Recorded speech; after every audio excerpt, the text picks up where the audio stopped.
Teaching by પૂર્વી ચેનલમાં તમારું હાર્દિક સ્વાગત છે. આપણી અદ્ભુત દુનિયા પર્યાવરણ સ્વાધ્યાય પોથી ધોરણ 3 પ્રકરણ 9 સ્વસ્થ રહો મસ્ત રહો.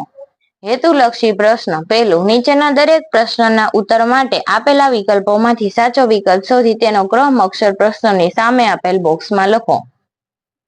પહેલું, શરીરને સ્વસ્થ રાખવા માટે નીચેનામાંથી કઈ આદત સારી ગણાય છે? અ. સવારે 8 વાગે ઉઠી જવું. બ. સૂર્યોદય પછી જ ઉઠવું. ક. સૂર્યોદય પહેલા ઉઠી જવું. ડ. મમ્મી ઉઠાડે પછી જ ઉઠવું. જવાબ આવશે ક. સૂર્યોદય પહેલા ઉઠી જવું. બીજું, દાંતની સફાઈ માટે નીચેનામાંથી કોની આદત ખૂબ જ સારી છે? અ. પ્રાંશુના દાંત સફાઈ માટે ટૂથબ્રશ કરે છે. બ. સુધીર દાંત સફાઈ માટે લીમડાના દાંતણનો ઉપયોગ કરે છે. ક. પારુલ દાંત સફાઈ માટે સફેદ પાવડરનો ઉપયોગ કરે છે. ડ. કૃપા સફાઈ માટે આંગળી ઉપર ટૂથપેસ્ટ ઘસે છે.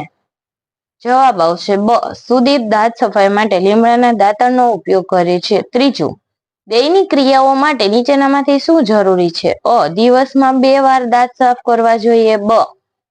7 થી 8 ગ્લાસ પાણી પીવું જોઈએ. ક. દરરોજ સ્નાન કરવું જોઈએ. ડ. આપેલી ત્રણેય બાબતો જરૂરી છે. જવાબ આવશે ડ. ચોથું, આપણે સાબુથી પગ હાથ પગ ક્યારે ધોવા જોઈએ? અ. સવારે ઉઠ્યા પછી. બ. શૌચાલય જઈને આવ્યા પછી. ક. ભોજન કર્યા પછી. ડ. સ્નાન કર્યા પછી. જવાબ આવશે બ. શૌચાલય જઈ આવ્યા પછી.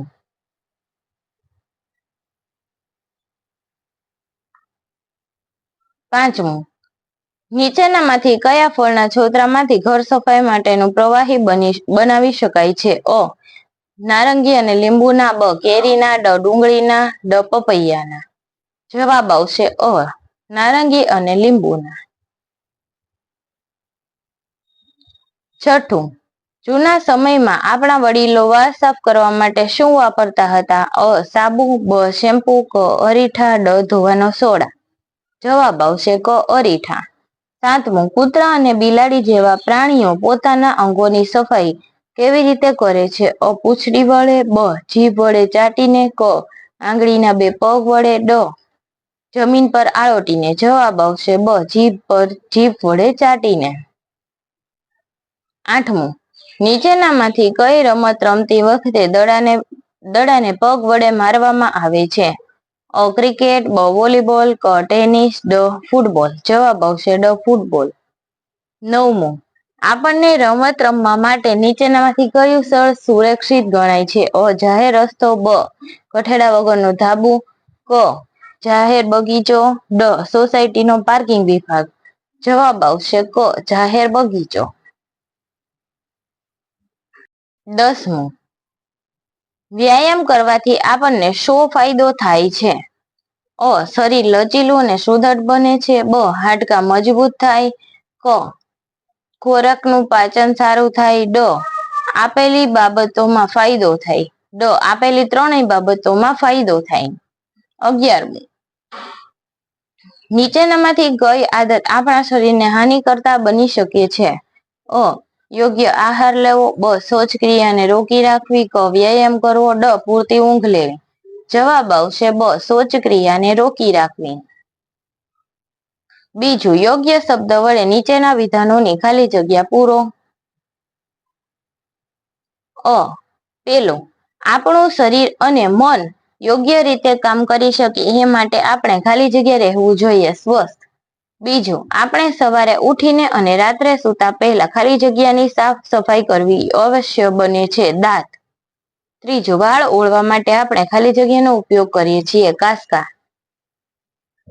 ચોથું, શરીરની તંદુરસ્તી માટે હાથ પગના ખાલી જગ્યા નિયમિત કાપવા જોઈએ. નખ. પાંચમું, કસરત ખાલી જગ્યા અંગને વધુ સારી રીતે કામ કરતું કરે છે. હૃદય.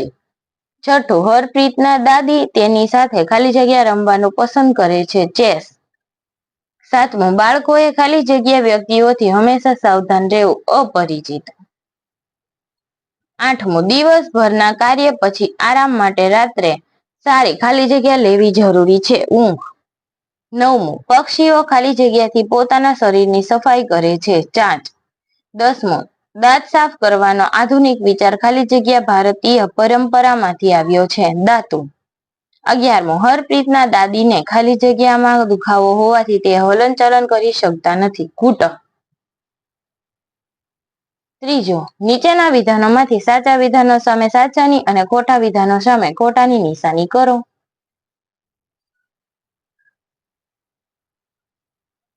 પેલું, મોઈનાએ લીમડાની ડાળીનો સ્વાદ સારો લાગ્યો. ખોટું. બીજું, મોઈનાને દાદુએ કદાચ બાવળની ડાળીઓ વાપરવાનું શરૂ કરશે એવું કહ્યું. સાચું. ત્રીજું, તે આપણા શરીરને સ્ફૂર્તિ રાખવા માટે નિયમિત વ્યાયામ કરવો જરૂરી છે. સાચું. ચોથું, આપણે રાત્રે મોડા સુધી જાગીને ટીવી જોવું જોઈએ. ખોટું. પાંચમું, સફરજન અથવા કેળાની છાલનો ઉપયોગ કરીને ઘરમાં સફાઈ માટેની સામગ્રી બનાવી શકાય. ખોટું. છઠ્ઠું, પીંછાઓ તેમના સાફ કરવા ચાંચનો ઉપયોગ કરે છે. પક્ષીઓ તેમના પીંછા સાફ કરવા માટે ચાંચનો ઉપયોગ કરે છે. સાચું. સાતમું, જમ્યા પછી દર વખતે મોં સાફ કરવું જોઈએ. સાચું. આઠમું, અજાણ્યા લોકો સાથે વાતચીત કરવામાં સાવચેત રહેવાની જરૂર નથી. ખોટું. નવમું, દિવસ દરમિયાન 6 થી 8 ગ્લાસ પાણી પીવું જોઈએ. સાચું. 10મું, વાહનોની વધારે અવર જવર વાળો રસ્તો રમવા માટે સલામત વિસ્તાર ગણાય. ખોટું. ચોથું, બંધ બેસતા જોડકા રચો. પેલું, વિભાગ અ ઉત્તર, વિભાગ બ. પેલું, દાંત. તો ત્રીજું, લીમડા કે બાવળની ડાળી. બીજું, વાળ. તો જવાબ આવશે અરીઠા અને શિકાકાઈ. ત્રીજું, નખ. તો જવાબ આવશે 1. નિયમિત રીતે કાપવા જોઈએ. ચોથું, શૌચાલય ગયા પછી સાબુથી હાથ ધોવા જોઈએ. 3, 4, 1, 2. બીજું, વિભાગ અ ઉત્તર, વિભાગ બ સાપ સીડી, પાસો અને કુકરીઓ. ક્રિકેટ, દડો, બેટ, સ્ટમ્પ. ચેસ, રાજા, વજીર, હાથી, ઘોડો. ચોપાટ, સોગઠા અને કોડી. જવાબ આવશે 3, 4, 1, 2.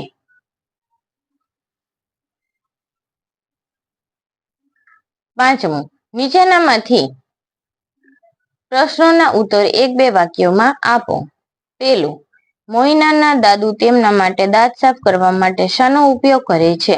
મોઈનાનો દાદુ તેમના દાંત સાફ કરવા માટે લીમડા અથવા બાવળની ઝાડની ડાળીઓનો ઉપયોગ કરે છે.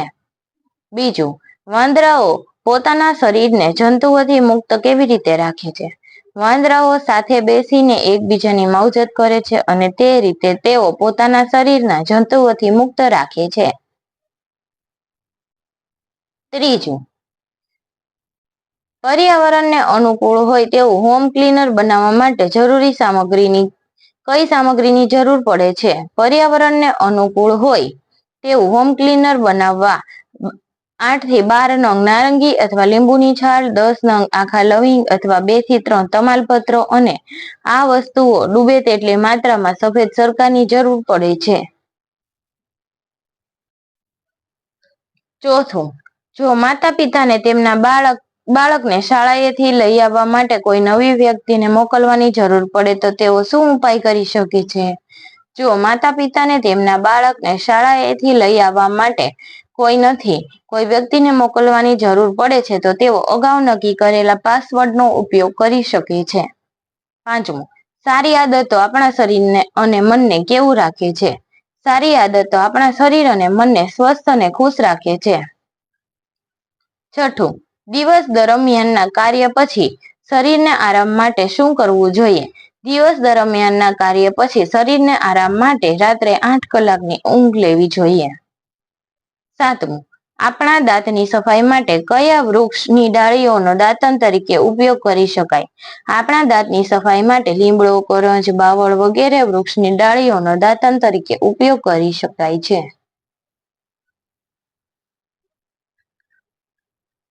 આઠમું, પ્રાણીઓ અને પક્ષીઓ પોતાના શરીરની સફાઈ કેવી રીતે કરે છે? પ્રાણીઓ પોતાના શરીરની સફાઈ જીભ વડે ચાટીને, પક્ષીઓ પોતાના શરીરની સફાઈ ચાંચ વડે કરે છે.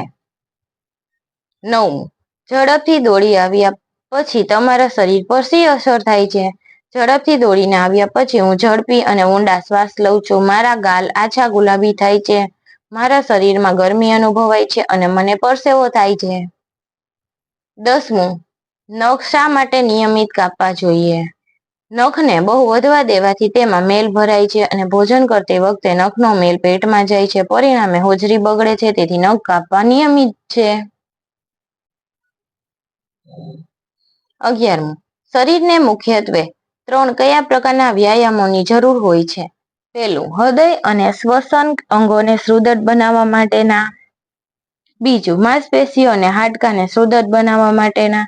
અને ત્રીજું, શરીરને તંદુરસ્ત અને લચીલો બનાવવા માટેના વ્યાયામ.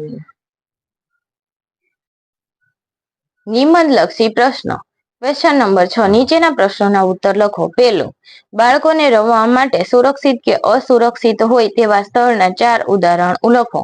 તો પહેલા જોઈએ સુરક્ષિત સ્થળ. શાળાનું રમતનું મેદાન, જાહેર બગીચો, સોસાયટીનો કોમન પ્લોટ, ઘરનું આંગણું કે કઠાડા સાથેની અગાસી.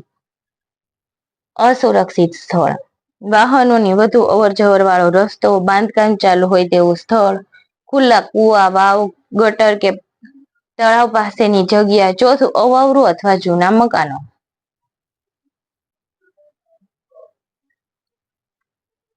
બીજું, બાળકોએ જાહેર સ્થળોએ અજાણ્યા લોકો પાસે કઈ કઈ સાવચેતી રાખવાની જરૂર હોય છે? બાળકોએ જાહેર સ્થળોએ સાવચેતી રૂપે અજાણ્યા લોકો પાસેથી ક્યારેય ખાવા પીવાની વસ્તુ કે રમકડા સ્વીકારવા જોઈએ નહીં, પરંતુ તેમની લાલચમાં આવીને અજાણ્યા વ્યક્તિઓ સાથે જવું નહીં. જો કોઈ વ્યક્તિ અડકવાનો પ્રયત્ન કરે કે સાથે દબાણ કરે તો ગભરાયા વગર જોરથી બૂમ પાડીને મદદ માંગવી અને તરત જ ત્યાંથી ભાગીને સુરક્ષિત કે ભીડભાડ વાળી જગ્યા ઉપર પહોંચી જવું જોઈએ. ત્રીજું, શરીરને સ્વસ્થ અને રોગમુક્ત રાખવાની કેટલીક સરળ આદતો જણાવો. પહેલું, દરરોજ સવારે સૂર્યોદય પહેલા ઉઠવું જોઈએ. સવારે ઉઠીને અને રાત્રે સૂતી વખતે દાંત સાફ કરવા જોઈએ. શૌચાલયનો ઉપયોગ કર્યા પછી, બહારથી આવ્યા પછી સાબુથી હાથ પગ ધોવા જોઈએ. દરરોજ વ્યાયામ કરવો જોઈએ. પૌષ્ટિક ભોજન લેવું જોઈએ. નિયમિત નખ કાપવા જોઈએ. દિવસ દરમિયાન 6 થી 8 ગ્લાસ પાણી પીવું જોઈએ. ચોથું, મોઈનાના દાદુ તેમના દાંત સાફ કરવા માટે શું કરે છે? કેમ? મોઈનાના દાદુ તેમના દાંત સાફ કરવા માટે દરરોજ નજીકના લીમડા કે બાવળના ઝાડ પરથી એક તાજી ડાળી દાંતણ માટે લઈ આવે છે. તેઓ ડાળીને ચાવીને તેનું બ્રશ બનાવી દાંત સાફ કરે છે. આ બ્રશ તેઓના દાંત વચ્ચે ફસાયેલા ખોરાકના કણો દૂર કરે છે અને તેમના પેઢાની પણ સારી માલિશ કરતા હોવાથી તેઓ દરરોજ દાંતણનો ઉપયોગ કરી અને આ દાંતને મજબૂત બનાવે છે અને સાફ રાખે છે. શૌચાલયનો ઉપયોગ કર્યા પછી સાબુથી હાથ ધોવા કેમ જરૂરી છે? શૌચાલયનો ઉપયોગ કર્યા પછી આપણા હાથ પગ પર અનેક કીટાણુ ચોંટી જાય છે, જેને આપણે જોઈ શકતા નથી. જો આપણે સાબુથી હાથ પગ ન ધોઈએ તો આ કીટાણુ આપણા શરીરમાં પ્રવેશી આપણને બીમાર પાડી શકે છે. સાબુથી બરાબર હાથ પગ ઘસીને ધોવાથી બધા જ કીટાણુ મરી જાય છે. આ સારી આદતોથી આપણે ઝાડા, ઉલટી, પેટના દુખાવા જેવા રોગોથી બચી શકીએ છીએ. આમ, શૌચાલયના ઉપયોગ કર્યા પછી સાબુથી હાથ પગ ધોવાથી આપણું શરીર સ્વસ્થ રહે છે. છઠ્ઠું, આપણે નિયમિત કસરત શા માટે કરવી જોઈએ? આપણે નિયમિત કસરત કરવાથી ફેફસાની કાર્યક્ષમતામાં વધારો થાય છે અને શ્વસન સ્નાયુઓ મજબૂત બને છે. હૃદયના સ્નાયુઓ મજબૂત થાય છે. હૃદય રોગ થવાની સંભાવના ઘટે છે. હાડકાં સુદૃઢ બને છે. શરીરની તંદુરસ્તી જળવાઈ રહે છે. તેથી આપણે નિયમિત કસરત કરવી જોઈએ. સાતમું, રમતો રમવાથી આપણને શો ફાયદો થાય છે? આપણું શરીર અને મન તંદુરસ્ત બને છે. આપણામાં વિવિધ કૌશલ્યોનું ઘડતર થાય છે. આપણામાં સમૂહ જીવનની ભાવના વિકસે છે. ચોથું, આપણને જીતમાં આનંદની અને હારમાં ભૂલની સ્વીકારવાની ખેલદિલીની ભાવના વધે છે.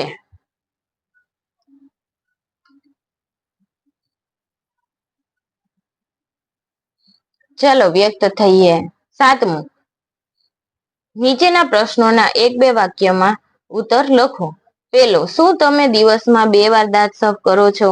એક વખત સવારે જાગ્યા પછી અને બીજી વખત રાત્રે સૂતા પહેલા? હા, હું સવારે જાગીને અને રાત્રે જમ્યા પછી સૂતા પહેલા એમ 2 વાર દાંતની સફાઈ કરું છું. બીજું, શું તમે જમ્યા પછી દર વખતે મોંને સાફ કરો છો? હા, હું જમ્યા પછી દર વખતે કોગળા કરી અને મોંને સાફ કરું છું. શું તમે શૌચાલયનો ઉપયોગ કર્યા પછી અને બહારથી ઘરે આવ્યા પછી સાબુથી હાથ ધુઓ છો? હા, હું શૌચાલયનો ઉપયોગ કર્યા પછી અને બહારથી ઘરે આવ્યા પછી સાબુથી મારા હાથ ધોઉં છું. ચોથું, તમને તમારા ઘરની બહાર કયા પ્રકારની રમતો રમવાનું ગમે છે? મને મારા ઘરની બહાર લંગડી, કબડ્ડી, સાતોડિયું, પગથિયા, લખોટી, પતંગ ચગાવવો, સંતાકુકડી, ખોખો, ક્રિકેટ, વોલીબોલ વગેરે રમતો રમવાનું ગમે છે. બીજું, નીચેના પ્રશ્નોના ઉત્તર લખો. પેલું, તમે દરરોજ સવારે ઉઠો ત્યારથી લઈને તમે રાત્રે સૂઈ જાઓ ત્યાં સુધી જે પ્રવૃત્તિ કરો છો તે લખો. સવારે ઉઠીને દાંત સાફ કરું છું. દિવસ દરમિયાન 6 થી 8 ગ્લાસ પાણી પીવું છું. શૌચાલય જવાનું. શૌચાલયથી આવ્યા પછી હાથ અને પગથી સાબુ ધોઉં છું. સ્નાન કરું છું. 2 વખત ભોજન કરું છું. 11 થી 5 શાળાએ જાઉં છું. મેદાનમાં રમત રમવા માટે જાઉં છું. 2 થી 3 વખત સાબુથી હાથ ધોઉં છું. નિયમિત વાંચન કરું છું. રાત્રે સૂતા પહેલા ફરીથી બ્રશ કરું છું અને 8 કલાકની પૂરતી ઊંઘ લઉં છું. 8 કલાકની ઊંઘ લઉં છું.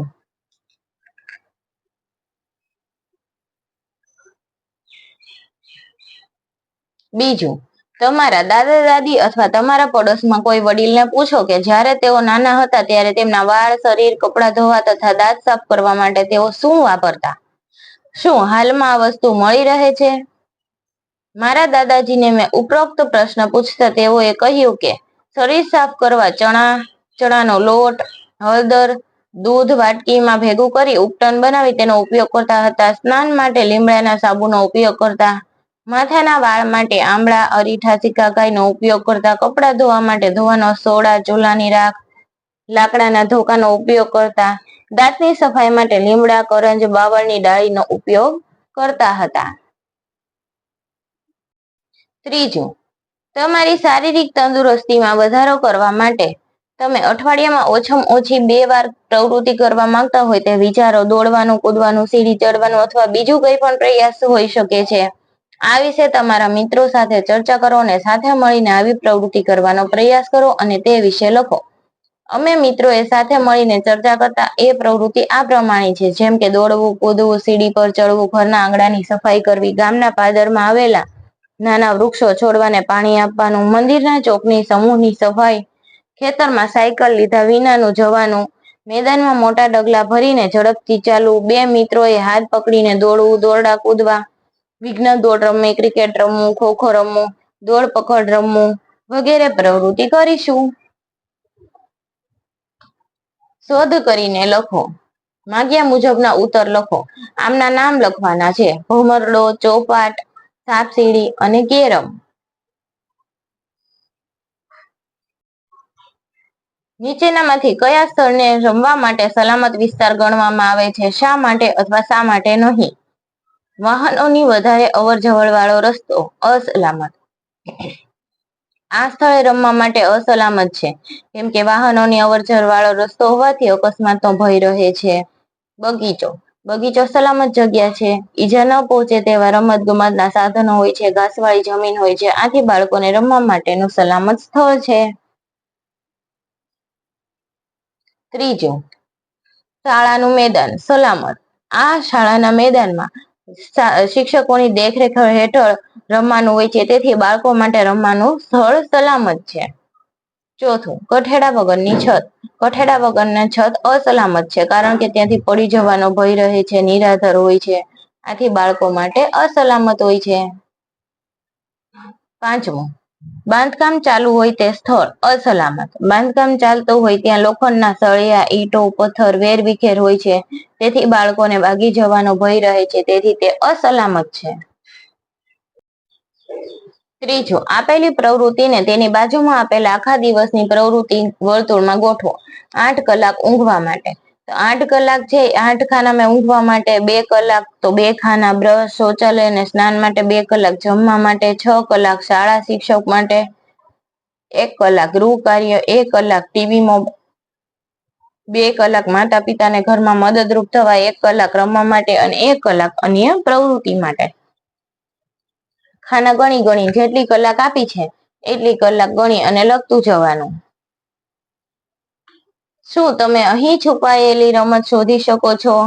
શું આમાંથી રમત તમને કઈ રમત પસંદ છે તેમાંનું એક ઉદાહરણ આપવામાં આવ્યું છે. જુઓ, રમતો શોધીને મેં લખેલી છે. Badminton, tennis, skating, kho kho, hockey, cricket, table tennis, ludo, gymnastic, chess, volleyball, football, લંગડી, લાંબી કૂદ અને બાસ્કેટબોલ. તમે પણ શોધીને લખી શકો છો.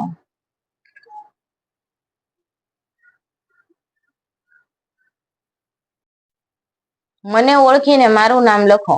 પેલું, સવારે ઉઠી અને રાત્રે સૂતી વખતે મને બ્રશ, દાંતણ પાણી વડે સાફ કરવામાં આવે છે દાંત. બીજું, વધારે સમય ટીવી અથવા મોબાઈલ જોવાથી મને નુકસાન થાય છે આંખ.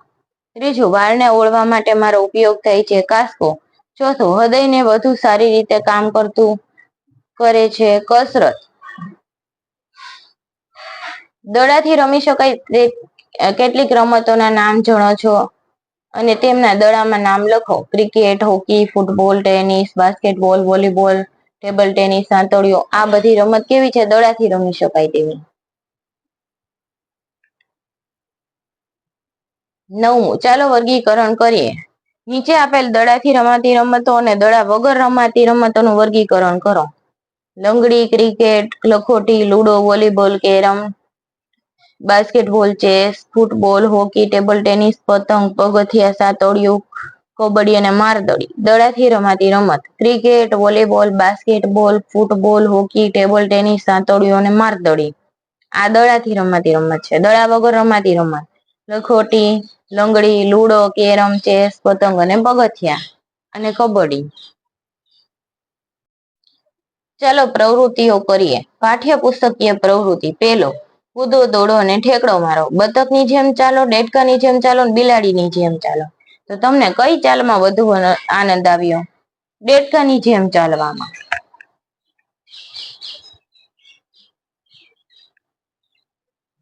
તમે દોરડા કૂદવા માટેનું એક દોરડું લો, કૂદો અને કૂદકા મારો ગણો. તમારા મિત્રો સાથે આ દોરડા કૂદો અને જુઓ કે કોણ કેટલી વધુ વખત કૂદી શકે છે. ત્યારબાદ 10 વખત કૂદ્યા પછી નાની કવિતા કે જોડકણું ગાઈ લો. પછી મિત્રને કૂદવાનું શરૂ કરવા માટે બોલાવો. ઉદાહરણ તરીકે, મને ગમે છે રોટલી, મને ગમે છે ઘી, મારી સાથે કૂદવા માટે જોઈએ છે મારો મિત્ર કેશવ. તમે દોરડા કૂદવાની સાથે બીજી કઈ રમત રમો છો? તમારા મિત્ર પાસેથી શીખવો. લાંબી કૂદ, ઊંચી કૂદ, વિઘ્ન દોડ, બાંધવું છોડવું, ફેર ફોદરડી, બંને જણાએ સાથે કૂદવું, ઘાણીનો બળદ વગેરે. શું તમે પગથિયાની રમત રમો છો? આ રમત શાના વડે રમાય છે? રમતનું ચિત્ર દોરો અથવા ચોંટાડો. આ ચિત્ર તમને આવડતું જ હોય. પગથિયાની રમત એટલે કે કુંડાળાની રમત. પેલા 1 દોરવાનું હોય, 2 દોરવાનું હોય, પાછું 1 દોરવાનું હોય, 2 અને પછી છેલ્લે મામાનું ઘર. પગથિયાની રમત ઠીકડા વડે રમાય છે. 2 કે તેથી વધુ ખેલાડીઓ સાથે રમી શકે છે. તમે તમારી બેનપણી અથવા ભાઈબંધ સાથે આ રમત રમી શકો છો.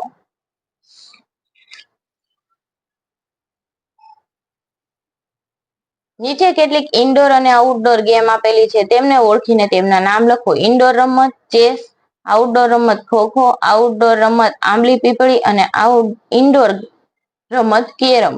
અહીંયા મેં નીચે નામ લખી આપ્યા છે.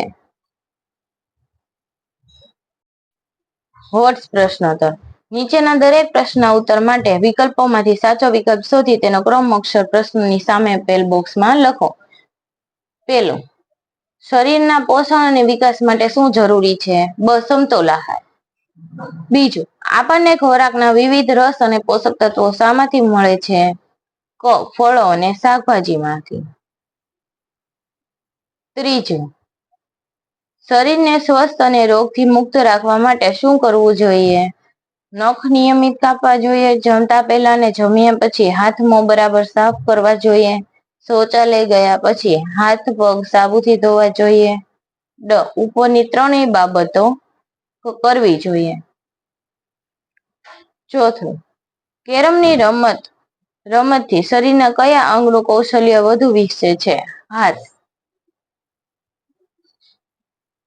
પાંચમું, ઉપરની એક એમ બે ગોઠવાયેલા 7 પથ્થરોને દડા વડે પાડી નાખવાની તે રમતનું નામ શું છે? બ. સાતોડિયું. હવે આપણે મળીશું આના પછીના પ્રકરણમાં. થેન્ક યુ બાય દોસ્તો. Like, share and subscribe. Teaching by પૂર્વી.